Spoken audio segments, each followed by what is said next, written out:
চলে এসেছি ছাদ বাগানে। আর আজকে ওয়েদারটা একদমই বাজে ওয়েদার, এত ঠান্ডা আর হাওয়া দিচ্ছে, মেঘলা ওয়েদার। আর গাছের পক্ষে খুব একটা ভালো নয়, ক্ষতিকারক।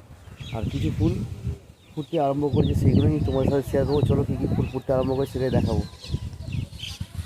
আচ্ছা, একটা ফুল ফুটেছে, কুড়ি আছে অনেক, তো আস্তে আস্তে সব ফুটবে। আর আজকে ওয়েদারটা একদমই বাজে, রোদ দিলে হয়তো আর একটু ফুটতো, এখনও ফুটেনি। এটা পুরো ফুটবে, অবশ্যই দেখাবো তোমাদের।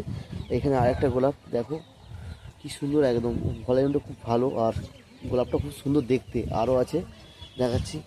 অনেক ফুলই ফুটতো, আজকে ওয়েদারটা একদমই ভালো নয়, ঠান্ডা একদম। আর হাওয়া দিচ্ছে, এদিকে আছে। আর এদিকে দেখো ফুল ফুটে আছে। আর এদিকে কিছু ফুল ফুটে আছে, যেটা এই ফুলটা অনেকদিন স্টে করছে, প্রায় 20-22 দিন স্টে করে আছে এই ফুলটা। আর ওইখানে আরেকটা আছে সাদা গোলাপ, যেটা হচ্ছে সবই আইডির গোলাপ। এই একটা 15-20 দিন স্টে করে আছে গোলাপ। আর আজকে ওয়েদারটা একদমই বাজে ওয়েদার, দেখো মাঠটা দেখো, একদম ওয়েদার দেখো আকাশে। আর আমার ছাদ বাগানের ভিউটাই আজকে এরকম, ঠিক এরকম লাগছে, জাস্ট এরকম। চলো আজকে ভিডিওটা এইটুকুই, দেখা হবে next video. Tata, bye bye.